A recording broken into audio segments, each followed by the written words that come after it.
Hi, thanks for watching my presentation today. My name is Tiegan Hobbs, and I'll be talking to you about a first public national seismic risk model for Canada. Of course, I'm presenting today on behalf of a much larger group spread across Vancouver, Sydney, and the Ottawa branches of Natural Resources Canada, and our international collaborators at the Global Earthquake Model Foundation in Italy. We work on the National Seismic Risk Model.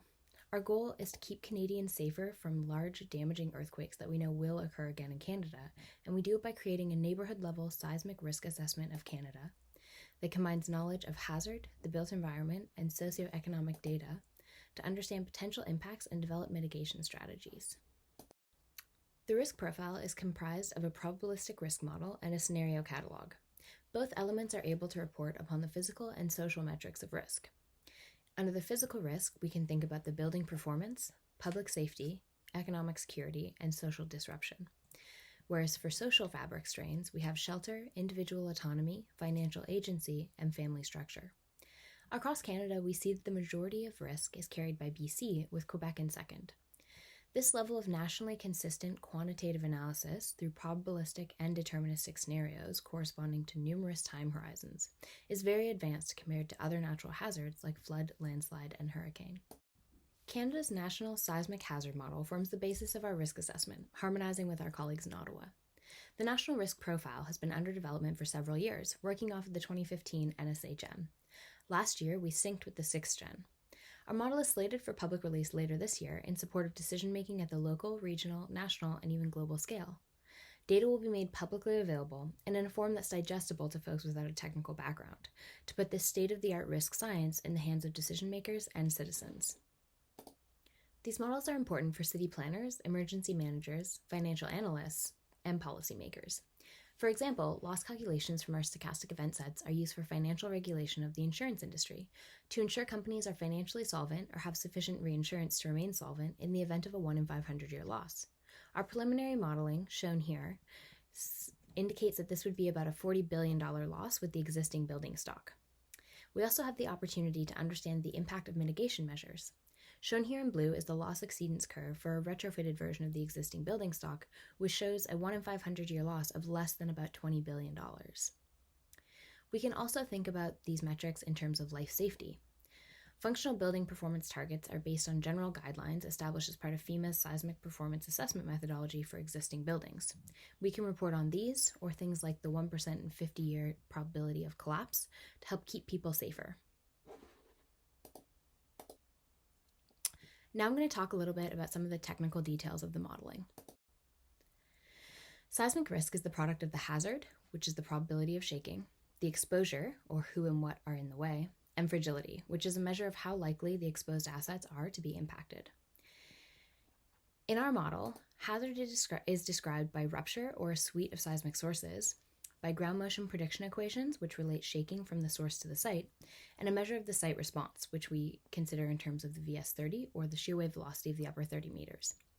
Exposure is a representative inventory of buildings and people in Canada, including construction material, primary load-bearing system, vintage, seismic design level, and occupancy type. Canadian-specific fragility and vulnerability curves relate the relevant spectral acceleration to the probability of damage or financial loss. The National Seismic Hazard Model is responsible for the seismic sources and the GMPEs, and our work builds from there. The starting point for our risk model, then, is the National Seismic Hazard Map, which considers the cumulative and statistical impact of all possible earthquakes over a given time horizon. We then move on to the ground motions and the site response. The ground motions used in this model have all been updated for the CAN SHM6 model, but generally are able to implement the NGA models as well as some selected other ground motion prediction equations for Canada. For the VS30, we use the USGS's slope proxy. The exposure model that's been developed for this work by Marie Journet involves using satellite observations to understand the land use characteristics of every place in Canada in which there has been settlement. These land use types are then converted into a representative building portfolio that considers the occupancy, reference to the census data, and the style of construction and its age. We can also look at things like the social fabric by considering demographic data available through the census.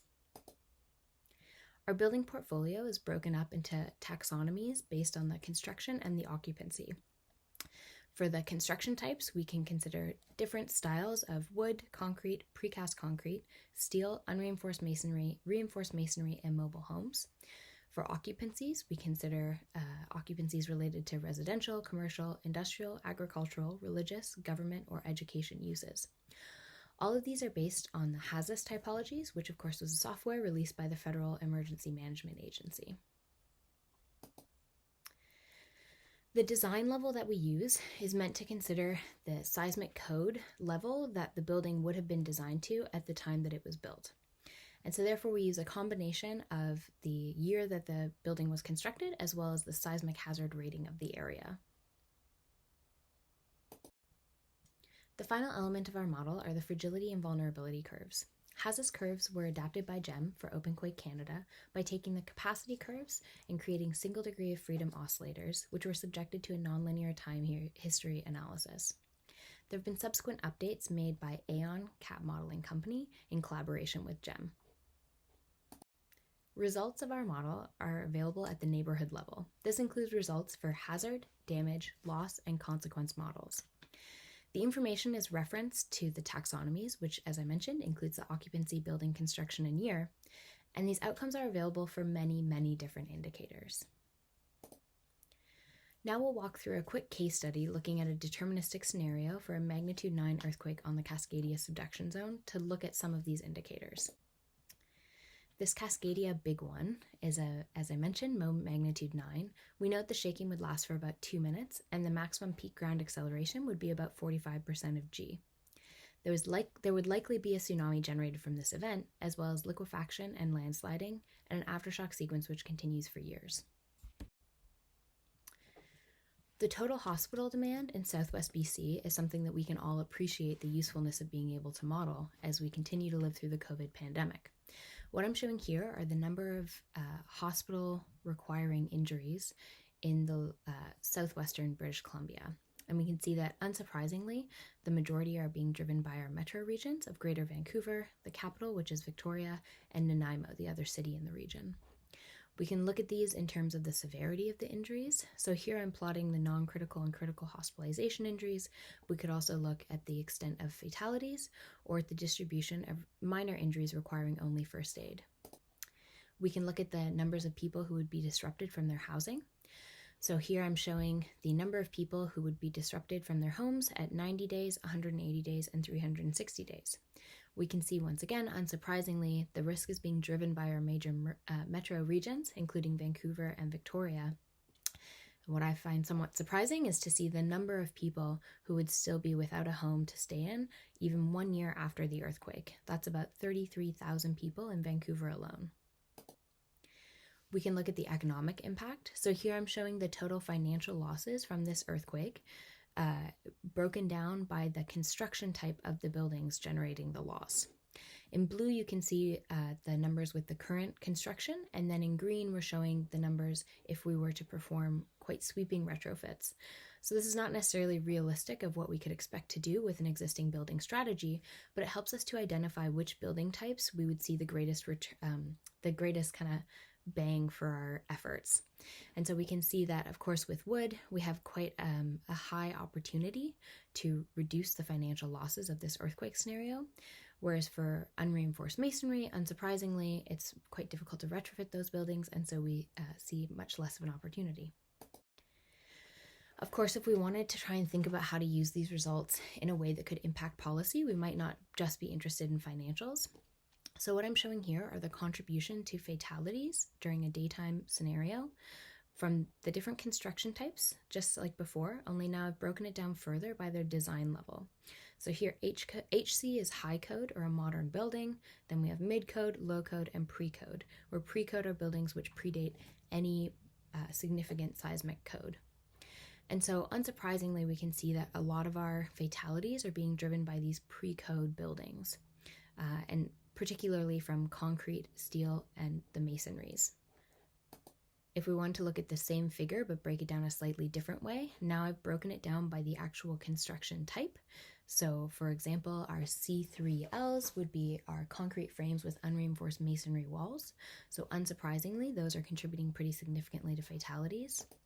We can draw out some other trends that might be useful for decision makers to know. We could look at C2L, so we know that low-rise concrete shear wall accounts for more than 200 scenario fatalities. We might also have our attention drawn to this RM1L. So those are reinforced masonry with wood or metal diaphragm buildings, and they account for over 300 fatalities. Another way we could visualize this is by looking at the occupancy types. So here we're showing, again, this exact same figure, but now looking at which building uses are contributing most to fatalities. And we also have the ability to once again perform these retrofits and see how these numbers change. And I think this is really important because it gives us the ability to perform high-level national screening when we start thinking about the rollout of potential existing building policies or possible retrofit mandates. And we have the flexibility to adapt to performance metrics. For example, if we wanted to consider the impact of retrofits that focused on life safety, we could do that. If we wanted to think about issues of equity, we have the ability to look at the demographic data that goes along with these risk results to try to see who's actually going to be impacted. And our spatial mapping allows for targeted retrofit planning. For example, trying to keep arterials open in the event of a major earthquake. We could do that by saying which buildings are most susceptible along our major traffic corridors. We're also undertaking some validation work where there was a published study in 2013 by AIR Worldwide where they looked at the impact of a Charlevoix and Cascadia earthquake scenario in Canada. And so from their modeling, they found that the Cascadia earthquake was about a $43.6 billion loss. And when we use the same GMPEs and rupture geometry, we find that in our model with OpenQuake, we have about a $37 billion loss. So it's quite similar.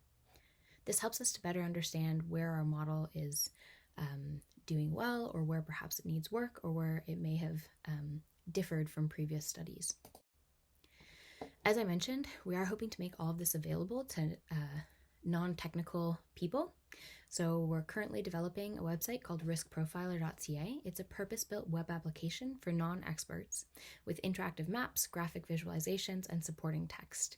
We'll have downloads for technical users or researchers to be able to grab all of our scenarios. And we're also working on guidelines to help practitioners know how to implement these results. I'll just throw this up really quickly. If you have any questions, we encourage everyone to reach out or look for a little bit more information. Hopefully all of this will be going public over the summer, tentatively, and then in future years we'll be syncing up with the launch of the National Seismic Hazard Model every 5 years. Thank you very much.